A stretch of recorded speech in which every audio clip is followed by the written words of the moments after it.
श्री परमात्मने नमः। यथार्थ गीता, श्रीमद् भगवद गीता, अध्याय 16। યોગેશ્વર ભગવાન શ્રી કૃષ્ણની પ્રશ્નો રજૂ કરવાની પોતાની એક આગવી શૈલી છે. પહેલા તેઓ પ્રકરણની વિશિષ્ટતાઓનો ઉલ્લેખ કરે છે, તેથી પુરુષ એ તરફ આકર્ષાય. ત્યારબાદ તેઓ એ પ્રકરણ રજૂ કરે છે. ઉદાહરણ તરીકે કર્મને લો. એમણે બીજા અધ્યાયમાં જ પ્રેરણા આપી કે અર્જુન, કર્મ કર. ત્રીજા અધ્યાયમાં એમણે નિર્ધારિત કર્મ કરવાનો ઉલ્લેખ કર્યો છે. નિર્ધારિત કર્મ શું? તો ભગવાને કહ્યું કે યજ્ઞ કરવો એ જ કર્મ છે. પછી એમણે યજ્ઞનું સ્વરૂપ ન બતાવ્યું, પરંતુ પહેલા યજ્ઞ આવ્યો ક્યાંથી અને તે શું આપે છે એ જણાવ્યું. ચોથા અધ્યાયમાં 13-14 વિધિઓથી યજ્ઞનું સ્વરૂપ સ્પષ્ટ કર્યું. જે કરવું તે કર્મ છે. અહીં કર્મ સ્પષ્ટ થાય છે. એનો શુદ્ધ અર્થ છે યોગ, ચિંતન અને આરાધના, કે જે મન અને ઇન્દ્રિયોની ક્રિયાથી સંપૂર્ણ થાય છે. આ રીતે જ એમણે 9મા અધ્યાયમાં દૈવી અને આસુરી સંપત્તિનો ઉલ્લેખ કર્યો. એની વિશિષ્ટતાઓ ઉપર ભાર મૂકતા કહ્યું, અર્જુન, આસુરી સ્વભાવવાળા મને તુચ્છ ગણીને પુકારે છે. હું પણ મનુષ્ય શરીરના આધારવાળો છું, કારણ કે મનુષ્ય શરીરમાં જ મને આ સ્થિતિ પ્રાપ્ત થઈ છે. પરંતુ આસુરી સ્વભાવવાળા મૂઢ લોકો મને ભજતા નથી. જ્યારે દૈવી સંપત્તિવાળા ભક્તજનો અનન્ય શ્રદ્ધાથી મારી ઉપાસના કરે છે. પરંતુ આ સંપત્તિઓનું સ્વરૂપ અને વર્ણન હજી સુધી બતાવ્યું નથી. હવે 16મા અધ્યાયમાં યોગેશ્વર તેનું સ્વરૂપ સ્પષ્ટ કરી રહ્યા છે. એમાં સૌથી પહેલા દૈવી સંપત્તિના ગુણો બતાવ્યા છે. શ્રી ભગવાન ઉવાચ,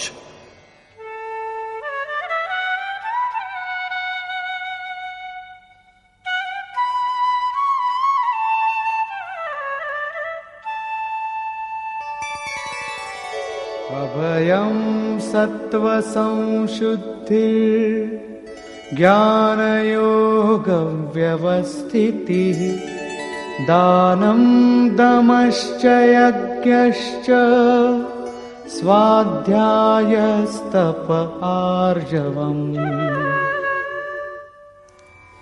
અભય, ભયનો સંપૂર્ણ અભાવ, અંતઃકરણની શુદ્ધિ, તત્વજ્ઞાન માટે ધ્યાનમાં દ્રઢ સ્થિતિ અથવા નિરંતર ચિંતન, સર્વસ્વનું સમર્પણ, ઇન્દ્રિયોનું સારી રીતે દમન, યજ્ઞનું આચરણ, જેવું કે સ્વયં શ્રી કૃષ્ણએ 4થા અધ્યાયમાં વર્ણવ્યું છે. સંયમાગ્નિમાં હવન, ઇન્દ્રિયાગ્નિમાં હવન, પ્રાણ અપાનમાં હવન અને અંતે જ્ઞાનાગ્નિમાં હવન. અર્થાત આરાધનાની પ્રક્રિયા કે જે કેવળ મન અને ઇન્દ્રિયોની અંતઃક્રિયાથી થાય છે. તલ, જવ, વેદી ઇત્યાદિ ચીજોથી થનાર યજ્ઞને ભગવદ્ ગીતાએ કહેલા યજ્ઞ સાથે કોઈ સંબંધ નથી. શ્રી કૃષ્ણએ આવા કોઈ પણ કર્મકાંડને યજ્ઞ નથી માન્યો. સ્વાધ્યાય એટલે સ્વરૂપ તરફ અગ્રેસર કરાવનારું અધ્યયન. તપ અર્થાત મન સહિત ઇન્દ્રિયોને યોગ્ય રીતે વાળવી તથા આર્જવમ શરીર અને ઇન્દ્રિયો સહિત અંતઃકરણની સરળતા.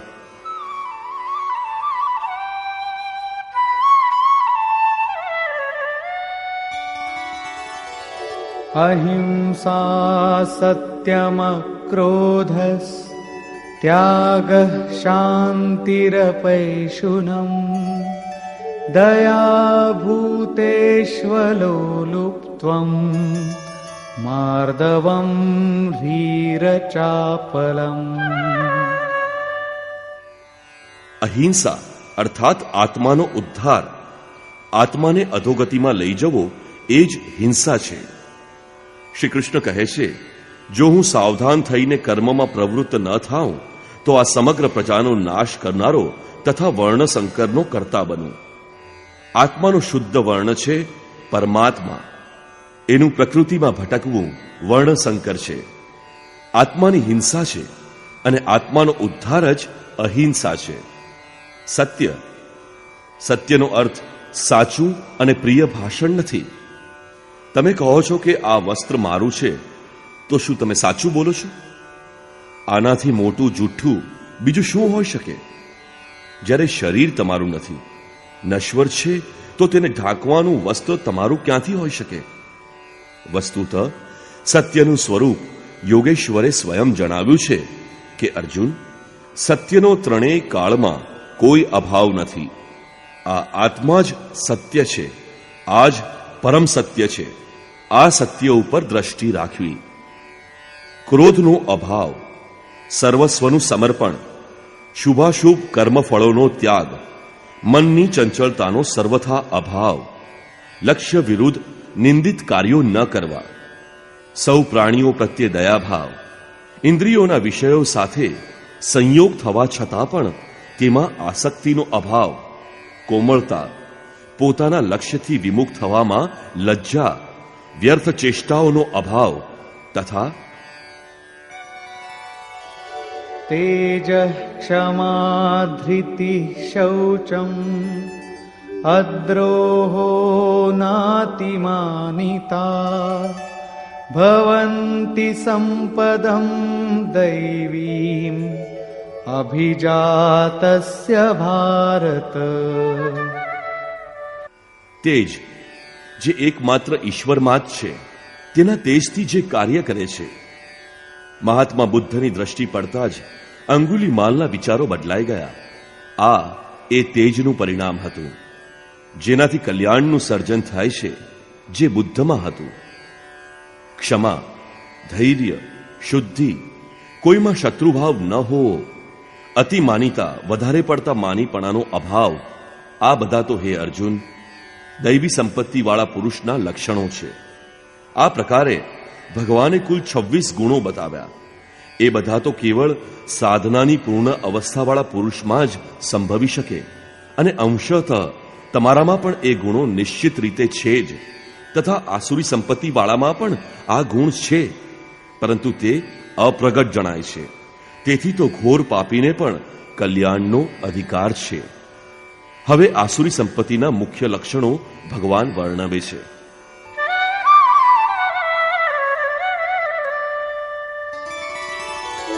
દંભો દર્પોऽભિમાનશ્ચ ક્રોધઃ પારુષ્યમેવ ચ અજ્ઞાનં ચાભિજાતસ્ય પાર્થ સંપદમાસુરી. હે પાર્થ, દંભ, દર્પ, ઘમંડ, અભિમાન, ક્રોધ, કઠોર વાણી અને અજ્ઞાન, આ બધા આસુરી ગુણોવાળા પુરુષના લક્ષણ છે. બંને સંપત્તિઓના શા કાર્ય છે એ વિશે ભગવાન કહે છે.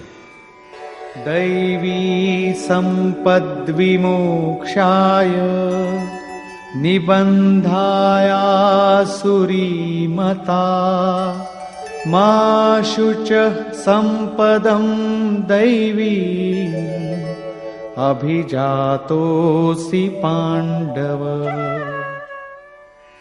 આ બંને પ્રકારની વૃત્તિઓમાંથી દૈવી સંપત્તિ તો વિમોક્ષાય, મોક્ષ માટે છે, અને આસુરી સંપત્તિ બંધનમાં નાખનારી છે.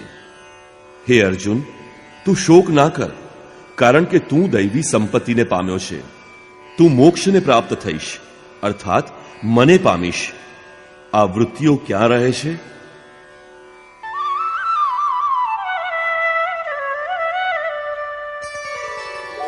દ્વૌ ભૂત સર્ગૌ લોકેસ્મિન દૈવ આસુર એવ ચ દૈવો વિસ્તરશ પ્રોક્ત આસુરં પાર્થ મે શૃણુ. હે અર્જુન, આ લોકમાં પ્રાણીઓના સ્વભાવ બે પ્રકારના હોય છે, દેવો સમાન અને અસુરો સમાન. જ્યારે હૃદયમાં દૈવી સંપત્તિ સક્રિય હોય છે, ત્યારે મનુષ્ય દેવ જ છે, અને આસુરી સંપત્તિનું પ્રાબલ્ય હોય ત્યારે મનુષ્ય અસુર છે. સૃષ્ટિમાં આ બે જ જાતિ છે, દેવ અને અસુર. માનવી ચાહે આરબ દેશમાં પેદા થયો હોય, ચાહે ઓસ્ટ્રેલિયામાં, ગમે ત્યાં જન્મેલો માણસ બેશક આ બેમાંથી એક વૃત્તિવાળો તો હોય જ. અત્યાર સુધી દેવોનો સ્વભાવ વિસ્તારપૂર્વક વર્ણવ્યો. હવે અસુરોનો સ્વભાવ તું મારી પાસેથી સવિસ્તાર સાંભળ.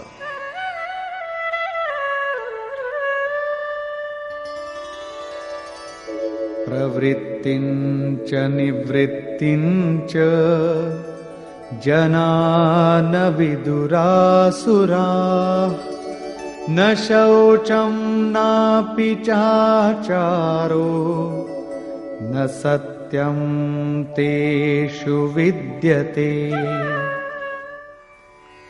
હે અર્જુન, અસુર લોકો કાર્યમ કર્મ એમાં પ્રવૃત્ત રહેવાનું કે નહીં કરવાના કાર્યોમાંથી નિવૃત્ત થવાનું જાણતા નથી.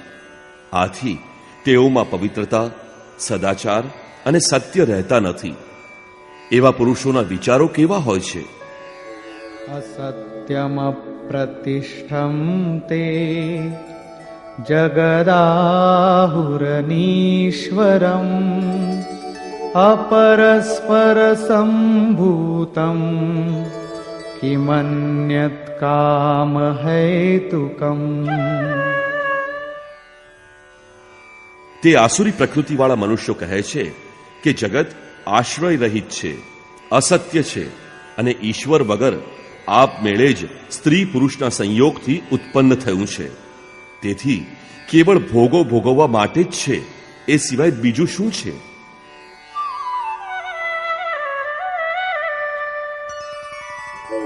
એતામ દૃષ્ટિમવષ્ટભ્ય નષ્ટાત્માનોલ્પબુદ્ધયઃ પ્રભવન્ત્યુગ્રકર્માણઃ ક્ષયાય જગતો હિતાઃ. આ મિથ્યા દ્રષ્ટિકોણને કારણે જેમનો સ્વભાવ નાશ પામ્યો છે તે મંદ બુદ્ધિવાળા અપકારી ક્રૂર કર્મી મનુષ્યો કેવળ જગતનો નાશ કરવા માટે જ પેદા થાય છે.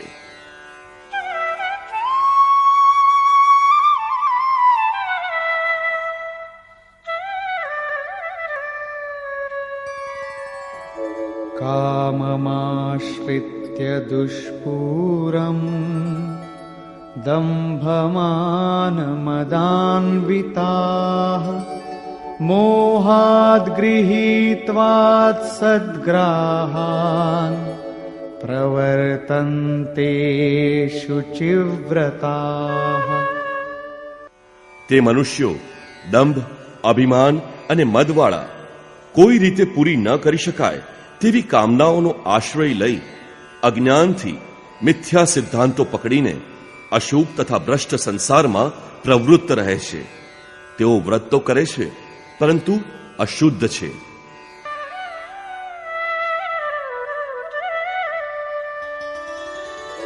ચિંતામ પરિમેયાંચ પ્રલયાન્તામુપાશ્રિતાઃ કામોપભોગ પરમા એતાવદિતિ નિશ્ચિતાઃ.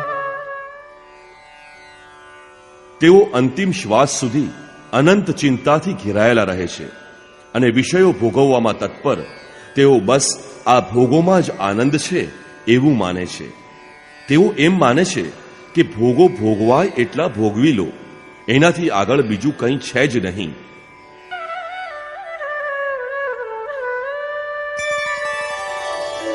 આશાપાશશતૈર્બદ્ધાઃ કામક્રોધપરાયણાઃ ઈહન્તે કામભોગાર્થમ અન્યાયેનાર્થસંચયાન. સેંકડો આશારૂપી પાશોથી એક ફાંસીથી પણ લોકો મૃત્યુ પામે છે. અહીં તો સેંકડો ફાંસીથી. તો સેંકડો આશારૂપી પાશોથી બંધાયેલા કામ ક્રોધ પરાયણ વિષય ભોગો ભોગવવા તેઓ અન્યાયથી ધનાદિક જેવી અન્ય વસ્તુઓનો સંગ્રહ કરવાનો પ્રયત્ન કરે છે. ટૂંકમાં ધન મેળવવા તેઓ રાત દિવસ અસામાજિક પ્રવૃત્તિ કર્યા જ કરે છે. આગળ ભગવાન કહે છે, ઇદમદ્ય મયા લબ્ધમ ઇમં પ્રાપ્સ્યે મનોરથમ ઇદમસ્તીદમપી મે ભવિષ્યતિ પુનર્ધનમ. તેઓ વિચારે છે કે મેં આજે આ મેળવ્યું છે, હું આ મનોરથ પૂર્ણ કરીશ, મારી પાસે આટલું ધન છે અને ફરી પણ આટલું મેળવીશ.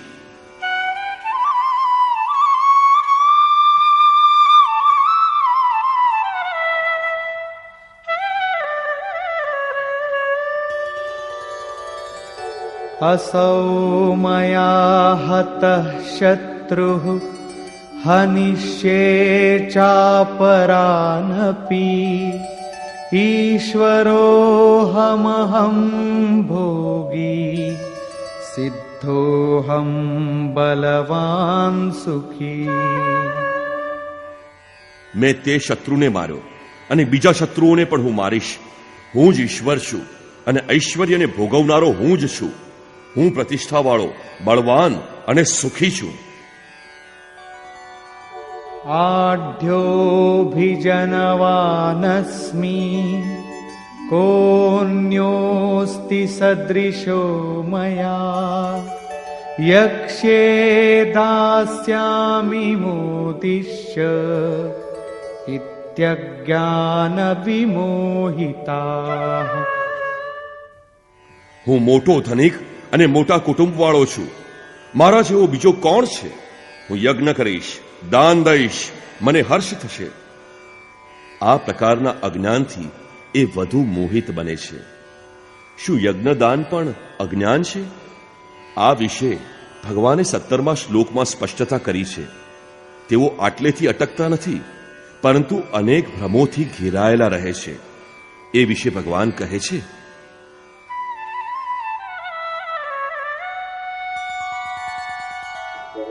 અનેક ચિત્ત વિભ્રાંતા મોહજાલ સમાવૃતાઃ પ્રસક્તાઃ કામભોગેષુ પતંતિ નરકેષુ ચ.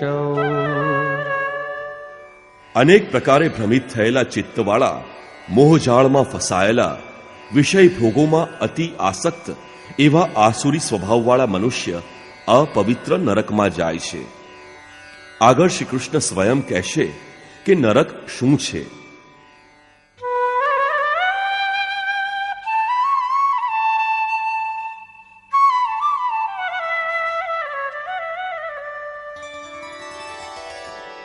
આત્મસંભાવિતા સ્તબ્ધા ધનમાનમદાન્વિતા યજન્તે નામ યજ્ઞૈસ્તે દંભેના વિધિપૂર્વકમ. પોતાની જાતને શ્રેષ્ઠ માનનારા, ધન અને અભિમાનના મદવાળા એ ઘમંડી લોકો શાસ્ત્ર વિધિ રહિત માત્ર નામના જ યજ્ઞો કરે છે. શું તે શ્રી કૃષ્ણએ વર્ણવ્યા છે તેવા યજ્ઞ કરે છે? ના, તે વિધિ વિના યજ્ઞ કરે છે. કારણ કે વિધિ તો અધ્યાય 4ના 24 થી 33મા શ્લોકમાં અને અધ્યાય 6ના 10મા થી 17મા શ્લોકમાં યોગેશ્વર શ્રી કૃષ્ણએ સ્વયં વર્ણવી છે.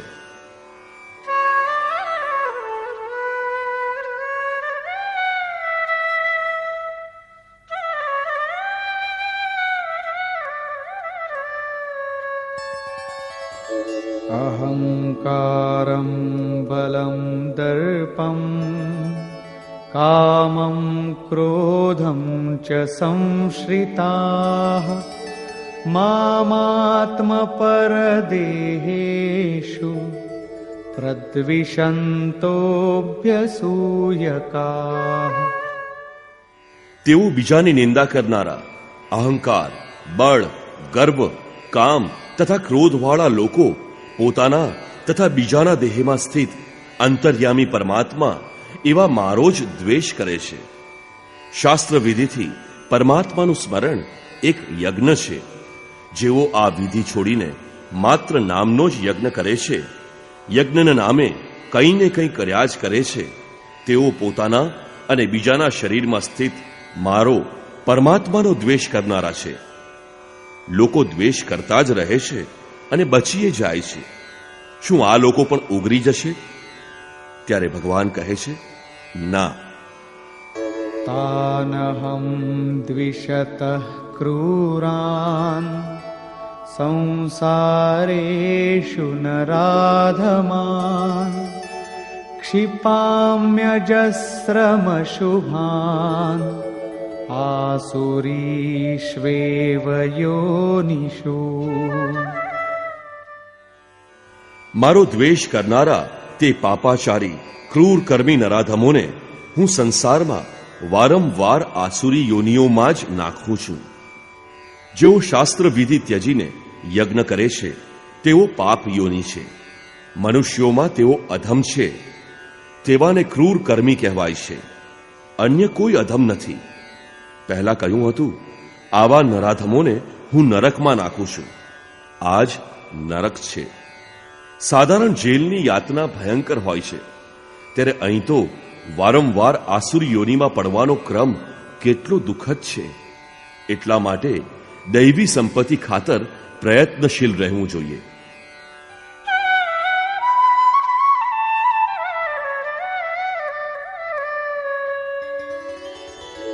આસુરીમ યોનિમાપન્ના મૂઢા જન્મનિ જન્મનિ મામપ્રાપ્યૈવ કૌન્તેય તતો યાન્ત્યધમામ ગતિમ. કૌંતેય, મૂર્ખ લોકો જન્મ જન્માંતરો સુધી આસુરી યોનિને પામે છે. એ લોકો મને ન પામતા પહેલા કરતા પણ અતિ અધમ ગતિને પામે છે. એનું નામ નરક છે. હવે જોઈએ નરકનું દ્વાર શું છે.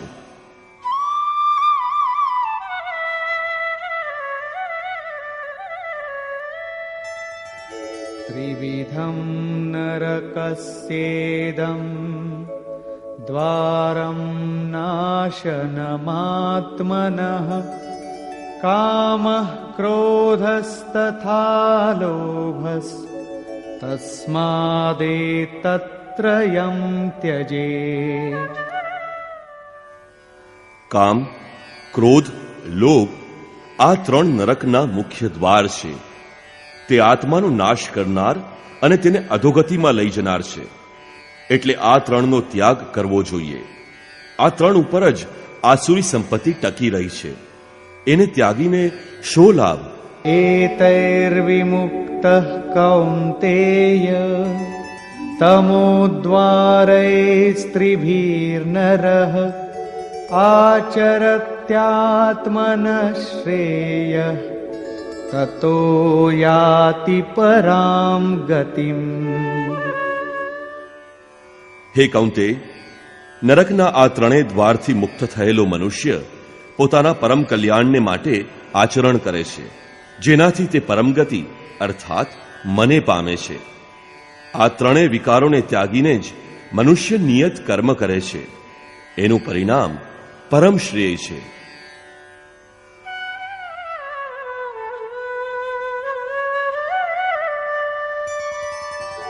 યશાસ્ત્ર વિધિમુત્સૃજ્ય વર્તતે કામકારતઃ ન સ સિદ્ધિમવાપ્નોતિ ન સુખમ ન પરામ ગતિમ. જે મનુષ્ય ઉક્ત શાસ્ત્ર વિધિ ત્યાગીને અર્થાત તે શાસ્ત્ર કોઈ બીજું શાસ્ત્ર નથી. ઇદમ ગુહ્યતમ શાસ્ત્રમ. ગીતા સ્વયં સંપૂર્ણ શાસ્ત્ર છે. સ્વયં શ્રી કૃષ્ણએ તે કહી છે. એ વિધિને ત્યજીને પોતાની ઈચ્છા પ્રમાણે વર્તનાર ન તો સિદ્ધિ પામે છે, ન તો પરમ ગતિ અને સુખને પામે છે.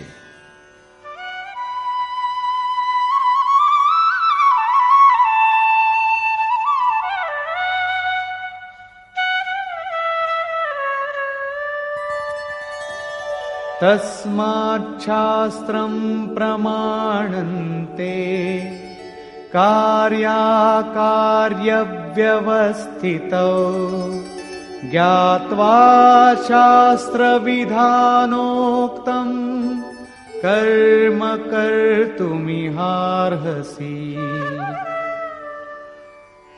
માટે હે અર્જુન, તારા માટે કર્તવ્ય અને અકર્તવ્યની વ્યવસ્થામાં હું શું કરું અને શું ના કરું આ નિર્ણય કરવામાં શાસ્ત્ર જ એક પ્રમાણ છે. એમ જાણીને શાસ્ત્ર વિધિથી નિશ્ચિત કરેલા કર્મ જ તારે કરવા યોગ્ય છે.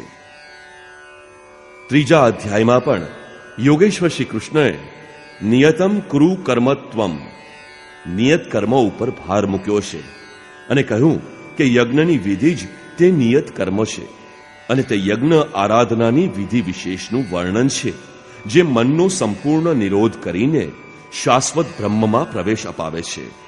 અહીં એમણે જણાવ્યું કે કામ, ક્રોધ અને લોભ નરકના 3 મુખ્ય દ્વાર છે. આ ત્રણેયનો ત્યાગ કરવાથી તે કર્મ નિયત કર્મનો આરંભ થાય છે. એ વિશે મેં વારંવાર ઉલ્લેખ કર્યો છે. તે પરમ શ્રેય, પરમ કલ્યાણ કરનારું આચરણ છે. મનુષ્ય બાહ્ય સાંસારિક કાર્યોમાં જેટલો વ્યસ્ત છે એટલો જ અધિક કામ, ક્રોધ અને લોભ તેનામાં જોવા મળે છે. કર્મ એક એવી વસ્તુ છે કે જેમાં કામ, ક્રોધ અને લોભને ત્યાગવાથી જ પ્રવેશ મળે છે. કર્મ આચરણમાં મૂકી શકાય છે. જે વિધિ ત્યજીને પોતાની ઈચ્છા અનુસાર આચરણ કરે છે તેના માટે સુખ સિદ્ધિ અથવા પરમગતિ કશું જ નથી. હવે કર્તવ્ય અને અકર્તવ્યની વ્યવસ્થામાં શાસ્ત્ર જ એકમાત્ર પ્રમાણ છે. એટલે શાસ્ત્ર વિધિ અનુસાર જ તારે કર્મ કરવું ઉચિત છે અને તે શાસ્ત્ર છે ભગવદ્ ગીતા. નિષ્કર્ષ. આ અધ્યાયના પ્રારંભમાં યોગેશ્વર શ્રી કૃષ્ણએ દૈવી સંપત્તિનું વિસ્તારપૂર્વક વર્ણન કર્યું. એમાં ધ્યાનની સ્થિતિ, સર્વસ્વનું સમર્પણ, અંતઃકરણની શુદ્ધિ, ઇન્દ્રિયોનું દમન, મનનું શમન, સ્વરૂપનું સ્મરણ કરાવનાર અધ્યયન, યજ્ઞ માટે પ્રયત્ન, મન સહિત ઇન્દ્રિયોનું તપ, અક્રોધ, ચિત્તને શાંત અને નિર્મળ રાખવું વગેરે 26 ગુણો બતાવ્યા. તે દરેકે દરેક તો ઈષ્ટની સમીપ પહોંચેલા યોગ સાધનામાં પ્રવૃત્ત એવા કોઈ સાધકમાં જ હોય. આંશિક રીતે તો બધામાં જ છે. તે પછી ભગવાને આસુરી સંપત્તિમાં મુખ્ય 4-6 વિકારોના નામ આપ્યા, જેમ કે અભિમાન, દંભ, કઠોરતા, અજ્ઞાન વગેરે. અને અંતમાં નિર્ણય જણાવ્યો કે હે અર્જુન, દૈવી સંપત્તિ તો વિમોક્ષાય, પૂર્ણ મોક્ષ માટે છે, પરમપદની પ્રાપ્તિ માટે છે, અને આસુરી સંપત્તિ બંધન અને અધોગતિ માટે છે. હે અર્જુન, તું શોક ના કર, કારણ કે તું દૈવી સંપત્તિ વાળો છે. આ વૃત્તિઓ ક્યાં હોય છે? એ બાબત એમણે જણાવ્યું કે આ લોકમાં મનુષ્યોનો સ્વભાવ 2 પ્રકારનો હોય છે, દેવતાઓ જેવો અને અસુરો જેવો. જ્યારે દૈવી સંપત્તિનું પ્રાધાન્ય હોય ત્યારે મનુષ્ય દેવ જેવો હોય છે, અને જ્યારે અસુરી વૃત્તિનું પ્રાબલ્ય હોય ત્યારે મનુષ્ય અસુર જેવો હોય છે. સૃષ્ટિમાં મનુષ્યોની ફક્ત 2 જ જાતિ છે, ભલેને તે ગમે ત્યાં જન્મ્યો હોય, ગમે તે કહેવાતો હોય, માત્ર મનુષ્યોની 2 જ જાતિ છે. ત્યારબાદ એમણે આસુરી સ્વભાવવાળા મનુષ્યોના લક્ષણોનો વિસ્તારથી ઉલ્લેખ કર્યો. આસુરી સંપત્તિવાળા પુરુષ કર્તવ્ય કર્મમાં પ્રવૃત્ત થવાનું નથી જાણતા અને અકર્તવ્ય કાર્યથી નિવૃત્ત થવાનું પણ તેઓ નથી જાણતા. તેઓ કર્મમાં પ્રવૃત્ત જ નથી થયા, એટલે ન તો તેઓમાં સત્ય હોય છે, ન પવિત્રતા, આચરણ પણ નથી હોતું. એમની દ્રષ્ટિએ જગત આશ્રય રહિત, ઈશ્વર વિનાનું, સ્વયં સ્ત્રી પુરુષના સંયોગથી ઉત્પન્ન થયેલું છે. એટલે કેવળ ભોગ ભોગવવા માટે જ આ જગત છે. એનાથી આગળ આ જગતમાં શું છે? આ વિચાર શ્રી કૃષ્ણના સમયમાં પણ હતો, હંમેશા રહ્યો છે. કેવળ ચાર્વાકે કહ્યું છે એવી વાત નથી. જ્યાં સુધી લોકમાનસમાં દૈવી અને આસુરી સંપત્તિનો ચઢાવ અને ઉતાર છે, ત્યાં સુધી આ વિચાર મનુષ્યના મગજમાં રહેશે. શ્રી કૃષ્ણ કહે છે, અલ્પ બુદ્ધિવાળા ક્રૂર કર્મી પુરુષો સર્વનું અહિત કલ્યાણનું નાશ કરવા માટે જગતમાં જન્મે છે. તેઓ કહે છે, મેં આ શત્રુને માર્યો, પેલાને મારીશ. આ રીતે હે અર્જુન, કામ અને ક્રોધ પરાયણ તે મનુષ્ય શત્રુઓને નથી મારતો, પરંતુ પોતાના અને બીજાના દેહમાં રહેલા મુજ પરમાત્માનો જ દ્વેષ કરનારા છે. તો શું અર્જુને પ્રતિજ્ઞા કરીને જયદ્રથ આદિને માર્યા કે કેમ? અને જો મારે છે તો આસુરી વૃત્તિવાળો છે, તે પરમાત્માનો દ્વેષ કરનાર છે. પરંતુ અર્જુનને શ્રી કૃષ્ણએ સ્પષ્ટ કહ્યું કે તું દૈવી સંપત્તિવાળો છે, શોક ન કર. અહીં પણ સ્પષ્ટ થયું કે ઈશ્વરનો નિવાસ દરેકના હૃદય પ્રદેશમાં છે જ. યાદ રહેવું જોઈએ કે કોઈ સતત તમને જોઈ રહ્યું છે, એટલે હંમેશા શાસ્ત્ર નિર્દિષ્ટ ક્રિયાનું આચરણ જ કરવું જોઈએ. અન્યથા શિક્ષા હાજર જ છે. યોગેશ્વર શ્રી કૃષ્ણે ફરીવાર કહ્યું કે આસુરી સ્વભાવવાળા ક્રૂર મનુષ્યોને હું વારંવાર નરકમાં નાખું છું. નરકનું સ્વરૂપ કેવું છે? તો ભગવાને કહ્યું કે વારંવાર નીચ અધમ યોનિમાં પડવું એ એકબીજાના પર્યાય જ છે. આ નરકનું જ સ્વરૂપ છે. કામ, ક્રોધ અને લોભ નરકના 3 મૂળ દ્વાર છે. આ ત્રણે પર જ આસુરી વૃત્તિ ટકી રહી છે. આ ત્રણેયનો ત્યાગ કરવાથી તે કર્મનો આરંભ થાય છે. મેં તે વારંવાર વર્ણવ્યું છે. એ નિશ્ચિત છે કે કર્મ એક એવી વસ્તુ છે કે જેમાં કામ, ક્રોધ અને લોભને ત્યાગવાથી જ પ્રવેશ મળે છે. સાંસારિક કાર્યોમાં મર્યાદિત રૂપથી સામાજિક વ્યવસ્થાઓ નિભાવવામાં જે જેટલા રચાપચા છે, કામ, ક્રોધ, લોભ તેઓની પાસે એટલા જ અધિક પ્રમાણમાં જોવા મળે છે. વાસ્તવમાં આ ત્રણે ત્યાગવાથી જ પરમમાં પ્રવેશ અપાવનાર નિર્ધારિત કર્મોમાં પ્રવેશ મળે છે. આથી મારે શું કરવું, શું ના કરવું, આ કર્તવ્ય અને અકર્તવ્યની વ્યવસ્થામાં શાસ્ત્ર જ પ્રમાણભૂત છે. કયું શાસ્ત્ર? આ ભગવદ્ ગીતા શાસ્ત્ર. કિમન્યય શાસ્ત્ર વિસ્તરય.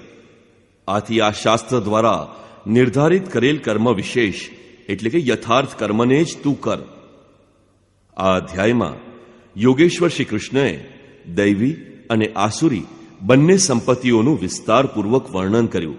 તેનું સ્થાન માનવ હૃદય બતાવ્યું, તેનું ફળ જણાવ્યું. આથી ઓમ તત્સદિતિ શ્રીમદ ભગવદ્ ગીતા સુપનિષત્સુ બ્રહ્મ વિદ્યાયા યોગ શાસ્ત્રે શ્રી કૃષ્ણાર્જુન સંવાદે દૈવાસુર સંપદ વિભાગ યોગો નામ ષોડશોધ્યાય.